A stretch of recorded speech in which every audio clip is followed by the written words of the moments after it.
মাস কালবৈশাখী ঝড়ের মাস। এই কালবৈশাখী ঝড়ের মাস কিছু দিতেও পারে, কিছু নিতেও পারে। এমন কিছু দিতে পারে যা সারা জীবন সেটা উপভোগ করা যাবে, আবার এমন কিছু নিয়ে যেতে পারে যা আমরা ভাবতে পারি।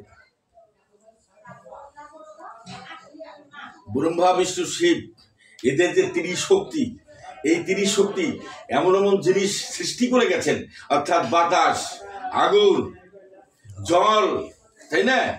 এই যে সৃষ্টি করে গেছেন, এই সৃষ্টির যে কতটা শক্তি, যার শক্তি সেই শক্তি এমন, এর একটা যদি না থাকে আমরা বাঁচতে পারি না।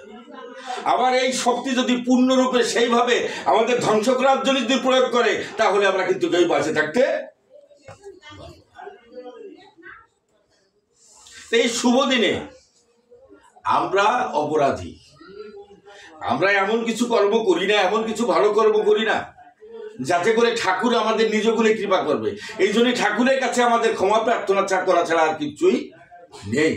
তাই এই দিনে এই ঠাকুরের ভক্তবৃন্দ, কাঙাল ভক্ত যারা আছে, আমার দয়াল হরিচাঁদ এই ধরাধামে এসেছে এই কাঙালদের ভক্তদের জন্য, এদের জাগিয়ে তোলার জন্য, এদের উদ্ধার করার জন্য, এদের এই নিষ্পেষিত অবহেলিতকে একে জাগিয়ে তুলে একটা পর্যায়ে নেওয়ার জন্য তার এই ধরাধামে নিয়ে এসেছেন। তাই যদি হয়ে থাকে, তাই তার কাছেই আমাদের ক্ষমা প্রার্থনা। আজকের এই দিনটাই যেন ঠাকুরের কাছে আমরা সবাই সমর্পিত ভাব, অর্থাৎ দিলেই পাওয়া যায়, যত দেবে ততই পাবে। তার কারণ ঠাকুর যদি তোমাকে দেওয়ার জন্য 2 পা আগাও, তোমার কিন্তু 1 পা আগতে হবে। যদি 1 পা আমি আগাই, তাহলে উনি 2 পা থেকে 3 পা এগোবে, কিন্তু সেইটুকুন সেটার সমর্পিত, তার কাছে সঁপে দাও। শক্তি নাই, ভক্তি নাই, প্রেম নাই।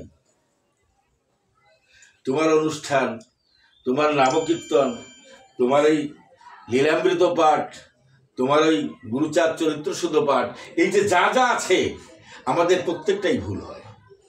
এই যে আসরে আসছি আমি, এই আসরে আমার ভুল হচ্ছে। এই যে কথা বলতেছি, এতেও আমার ভুল হচ্ছে।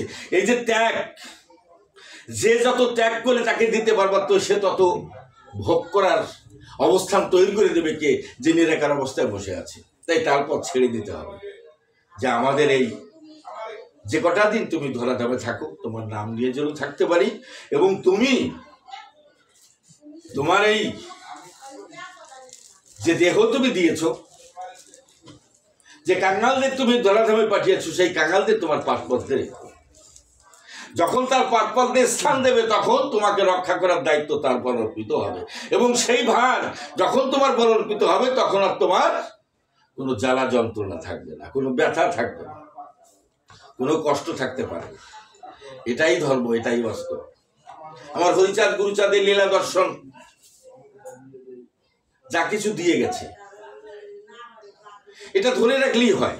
প্রতিনিয়ত আমরা হরিলীলামৃত শুনছি, প্রতিনিয়ত আমরা গুরুচাঁদ চরিত্র পাঠ শুনছি, প্রতিনিয়ত আমরা গীতা পাঠ শুনছি, প্রতিনিয়ত আমরা ভাগবত কথা শুনছি, কিন্তু একটা জায়গায় কথা, সেটা হলো যা শুনছি, যা ভাবছি, যা দেখছি, সেইটাকে আমাকে পালন করা উচিত, এবং সেইটাকে ধরে রাখা আমাদের উচিত। দর্শন কি বলছে, লীলামৃত কি বলছে?